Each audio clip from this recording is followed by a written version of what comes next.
오늘 우리에게 주신 하나님의 말씀은 마태복음 10장 34절부터 42절까지의 말씀입니다.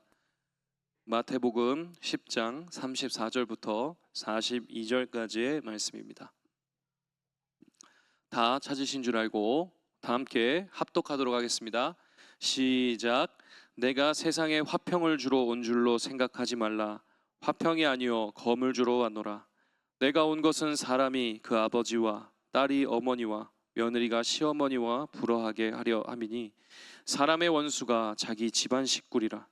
아버지나 어머니를 나보다 더 사랑하는 자는 내게 합당하지 아니하고 아들이나 딸을 나보다 더 사랑하는 자도 내게 합당하지 아니하며 또 자기 십자가를 지고 나를 따르지 않는 자도 내게 합당하지 아니하니라. 자기 목숨을 얻는 자는 잃을 것이요 나를 위하여 자기 목숨을 잃는 자는 얻으리라. 너희를 영접하는 자는 나를 영접하는 것이요 나를 영접하는 자는 나를 보내신 이를 영접하는 것이라. 선지자의 이름으로 선지자를 영접하는 자는 선지자의 상을 받을 것이요 의인의 이름으로 의인을 영접하는 자는 의인의 상을 받을 것이요 또 누구든지 제자의 이름으로 이 작은 자 중 하나에게 냉수 한 그릇이라도 주는 자는 내가 진실로 너희에게 이르노니 그 사람이 결탄코 상을 잃지 아니하리라 하시니라. 아멘. 아멘. 말씀 읽으시느라 수고하셨습니다. 예수님께서는 세상에 검을 주러 왔다 이렇게 말씀하십니다. 예수님의 말씀은 역설적인 말씀이 많으세요. 사람이 자기 생명을 얻고자 하면 잃을 것이고 또 잃으면 얻으리라 이렇게 말씀하셨으니까요. 예수님이 하시는 말씀을 곧이곧대로 문자적으로 다 그렇게 해석을 하면 해석의 오류에 빠지게 됩니다. 예수님의 말씀에는 역설적인 부분이 있어요. 예수님은 에베소서의 말씀처럼 하나님과 우리 사이에 막힌 담을 허셔서 하나님과 우리가 화평하게 되길 원하시는 분이세요. 이 사실에는 변함이 없습니다. 사람과 사람 사이에 생기는 불화와 갈등은 죄 때문이에요. 그래서 예수님은 그 죄의 문제를 해결하기 위해서 오셨고 그 죄의 문제를 해결하는 가장 좋은 방법은 용서입니다. 그래서 예수님이 용서의 모범을 보이셨어요. 그래서 예수님이 친히 자기를 못 박은 자들을 용서하시고 십자가 위에서 그리고 그 용서의 본을 따라서 우리도 서로 용서하며 살라고 제자들에게 가르치셨죠. 그러니까 여기 예수님이 말씀하신 화평을 주러 온 줄로 생각하지 말라. 화평이 아니요 검을 주러 왔노라 라고 한 이 말씀을 읽고 예수님 화평 주러 오신 거 아니고 우리 보고 싸우라고 하신 건가? 라고 해석을 하면 전혀 잘못 해석하는 것입니다. 예수님을 바르게 믿고 살아가는 삶에는 갈등이 있을 수 있다는 거예요. 그 갈등이 먼 데 있는 게 아니라 가까운데 내 부모와 내 형제와 내 이웃과의 갈등이 될 수 있다는 것이죠. 이 갈등은 믿는 자와 믿지 않는 자의 갈등, 신앙이 깊은 자와 신앙이 깊지 못한 자의 갈등이 될 수도 있다는 것이죠. 우리가 예수를 믿는다는 것은 그런 갈등을 수반하는 과정이다. 그런 갈등과 그런 불화와 그런 어려움, 인간관계의 어려움을 이겨내지 못하면 우리가 참 제자로 성장해 나갈 수 없다라고 말씀하시는 것입니다. 그러면 왜 부모와 갈등해야 되는가 생각해 보면 이 세상에서 우리를 가장 많이 사랑하시는 분이 부모님이세요. 그죠? 이 세상에 나의 부모님보다 나를 더 사랑하는 사람은 없어요. 근데 왜 자식과 아버지가 그 딸과 어머니가 불화하게 될 것이다. 예수님은 왜 이렇게 말씀하시는 것일까요? 예수 믿는 문제를 놓고 부모와 싸우라, 부모에게 도전하라 이런 말이 아닙니다. 인간관계에 있어서 가장 중요한 부분이 있다는 것이죠. 그 인간관계에 있어서 가장 중요한 부분이 뭐냐면 구원이에요. 구원. 부모님이 나를 사랑하십니다. 나를 사랑하시지만 나를 구원할 수는 없어요. 부모님이 나를 구원할 수 없어요. 왜냐하면 나의 부모님도 나와 똑같이 죄인이기 때문이죠. 나를 사랑하시는 건 너무 감사하고 나를 사랑해 주시는 것에 대해서 의심의 여지가 없지만 그러나 내가 나를 구원할 수 없는 것처럼 내가 부모를 구원할 수 없는 것처럼 부모도 나를 구원할 수 없다는 것이죠. 그렇다면 우리가 가지고 있는 모든 인간관계 가운데 가장 중요한 관계가 뭐냐? 주님과의 관계예요. 주님은 어떤 분이신가? 주님은 나를 사랑하시고 나를 구원하실 수 있는 분이세요. 그래서 주님의 구원을 받아들이고 주님 안에서 구원받은 자로 살면, 그러면 내가 그 구원의 은총을 누리고 그 구원의 은총이 누구에게로 흘러들어가요? 내 가족에게로, 내 사랑하는 부모에게, 내 사랑하는 형제에게, 내 사랑하는 이웃들에게, 친구들에게 흘러가는 것이죠. 그래서 인간관계에 있어서 제일 중요한 부분을 구원에 놓고 보라는 거예요. 예수 그리스도의 구원을 그만큼 소중하고 귀하게 여기라 하는 것입니다. 그래서 그 구원받은 자로 살아갈 때 겪는 갈등은 감수해야 된다는 거예요. 감수해야 된다는 것이죠. 여러분, 비행기 탔을 때 안내방송 나오잖아요. 안내방송에 뭐라고 돼 있냐면, 비행기에 만약에 사고가 나서 산소 마스크가 내려오면 산소 마스크 누구부터 써야 돼요? 나부터 써야 돼요. 나부터. 반드시 부모가 먼저 쓰고 그리고 자식에게 씌워주라고 합니다. 우리 인간관계의 정으로 보면 뭐가 먼저예요? 자녀에게 먼저 씌워주고 내가 씌워야 되잖아요. 근데 비행 원칙은 그렇지 않아요. 부모가 살아야 자녀도 구원할 수 있는 거예요. 부모가 죽었는데 자녀를 어떻게 구원해요? 그죠? 그래서 마스크는 부모가 먼저 쓰고 부모가 먼저 살 길을 찾고 그리고 나서 자식에게 산소 마스크를 씌워줘야 자식도 사는 거예요. 구원의 관점에서 보면 구원은 내가 먼저 누려야 되는 것입니다. 부모님이 날 사랑하시고 날 사랑하셔서 내가 예수 너무 열심히 믿는 거 별로 좋아하지 않으시고 내가 교회 가서 열심히 봉사하는 거 별로 기뻐하지 않으시니까 부모의 사랑 때문에 부모님한테 미안해서 내 신앙생활을 포기하는 것처럼 어리석은 건 없어요. 내가 먼저 주님을 알고 내가 먼저 주님 앞에 신실하고 내가 먼저 구원받아서 내 부모를, 내 사랑하는 형제를, 내 친구들을 구원해내야지 라고 하는 게 진짜 사랑이에요. 이게 진짜 사랑이지. 내 구원을 포기하고 내 구원은 아무렇지도 않고 부모님의 사랑이 더 귀해서 그 사랑 앞에 굴복하다 보면 부모도 구원받지 못하고 나도 구원받지 못하고 서로 장님이 장님을 이끄는 것처럼 멸망의 구렁텅이로 빠지게 된다는 것이죠. 그래서 예수님은 우리 안에 인간관계에 하나의 원칙을 세워놓은 것이죠. 구원의 원칙 안에서 인간관계를 맺으라. 내가 구원받은 자로 살고 그리고 그 구원의 은총을 내 사랑하는 형제들에게, 내 사랑하는 부모와 내 이웃들에게로 흘려보내는 삶을 살아라. 그것을 이해하지 못하고 그것을 오해하고 너와 갈등하고 불화하거든 어쩔 수 없다. 그것을 있는 그대로 받아들이고 그 불화와 갈등을 참아내고 그것을 극복하고 이겨내고 그래서 정말 구원받은 자로 살라라고 말씀하고 있는 것입니다. 그래서 내가 검을 주러 왔노라 라고 말씀하는 것이죠. 이렇게 주님을 믿는 그 구원의 관점에서 우리가 인간관계를 맺으며 살아갈 때 우리에게 정말 힘이 되는 것은 뭐냐면 우리에게 스승님이 있다는 거예요.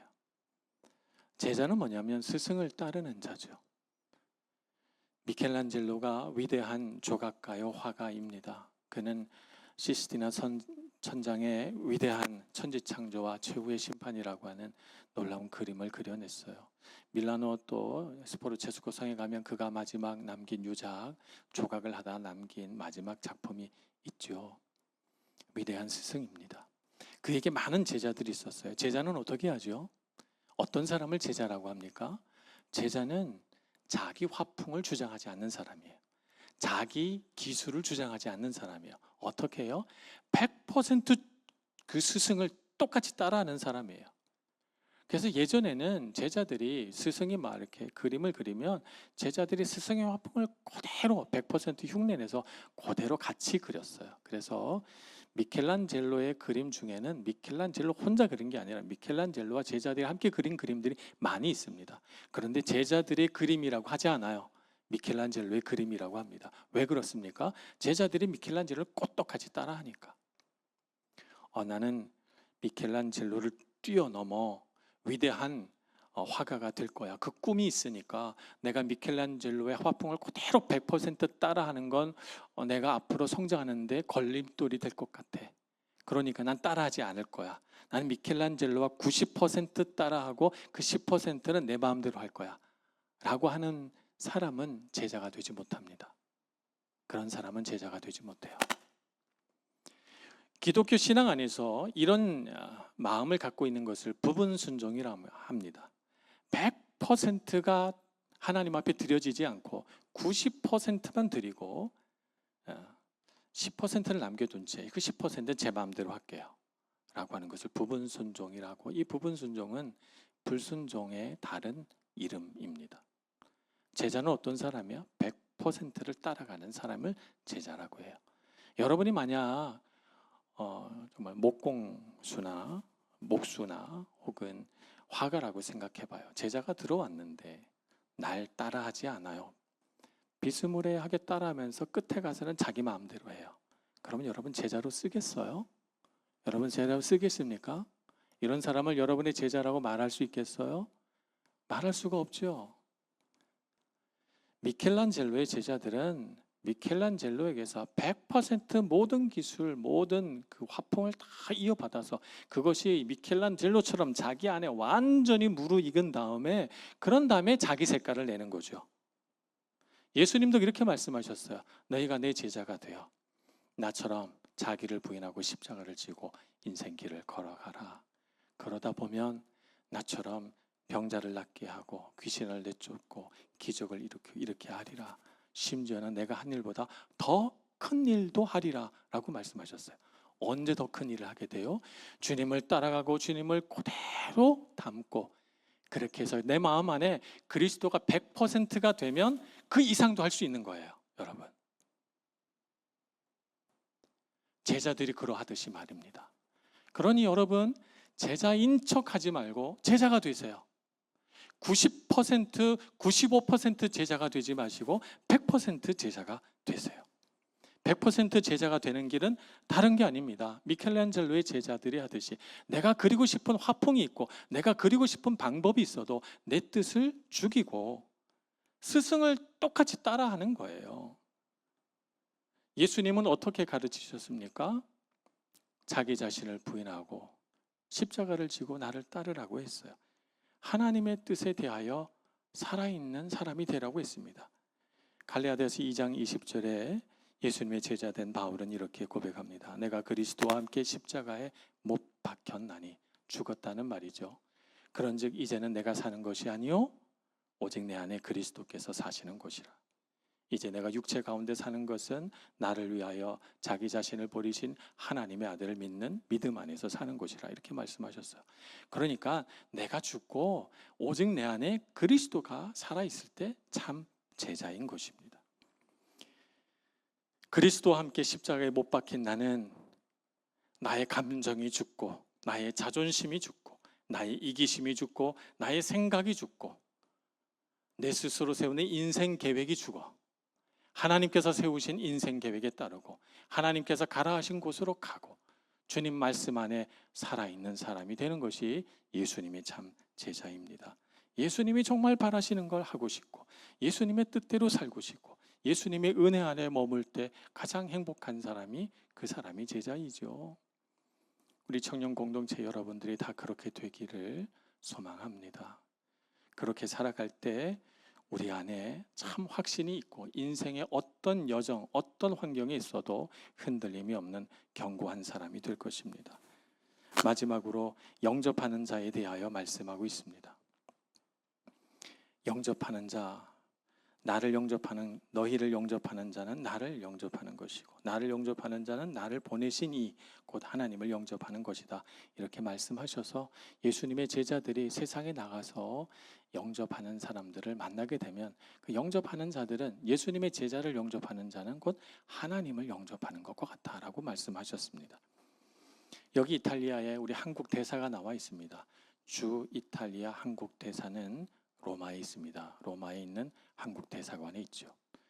이탈리아의 공식 행사가 열려서 우리 한국에 대통령이 오지 못하게 되면 그러면 누구를 초청합니까? 한국 대사 초청합니다. 주 이탈리아 한국 대사를 초청해서 그가 한국 국민의 대표가 되고 그게 한국의 대통령의 대신이 돼서 그래서 그 공식 행사에 참석하지요. 그죠?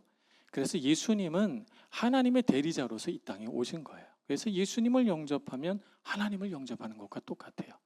근데 예수님께서 이 땅에 사시다가 가시면서 예수님의 대리자를 남겨놓으셨어요. 그 사람이 누굽니까? 바로 예수님의 제자이죠. 그래서 예수님의 제자를 영접하는 것은 누구를 영접하는 거예요? 예수님을 영접하는 거예요. 예수님을 영접하면 하나님을 영접하는 거예요. 그래서 세상을 살아가다가 저분은 하나님의 말씀에 참 충실하고 하나님 말씀대로 살려고 하는 분이구나. 그래서 그 사람을 그 선지자의 이름으로 영접하면 내가 선지자의 상을 받아요. 재미있죠? 선지자는 그 사람인데 상은 누가 받아요? 내가 받아요. 영접하는 사람이 상을 받는 거예요. 내가 보니 하나님의 말씀, 그 말씀을 붙들고 의인으로 살아가는 사람이 있어요. 의로운 사람이구나 생각이 듭니다. 그래서 그 사람에게 내가 선을 베풀어요. 물 한 잔 떠주고 말을 좋게 하고 칭찬해주고 격려해요.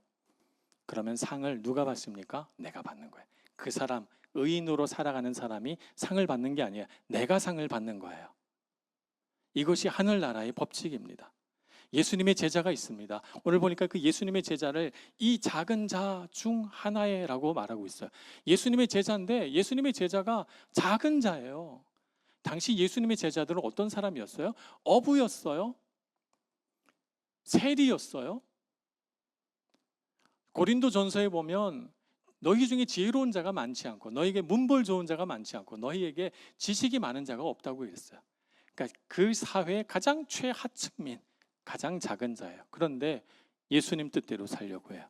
예수님의 제자로 100% 순종하려고 해요. 사회적인 지위가 너무 낮아요. 그런데 예수님의 제자로 보여요. 그럼 어떻게 하라고요?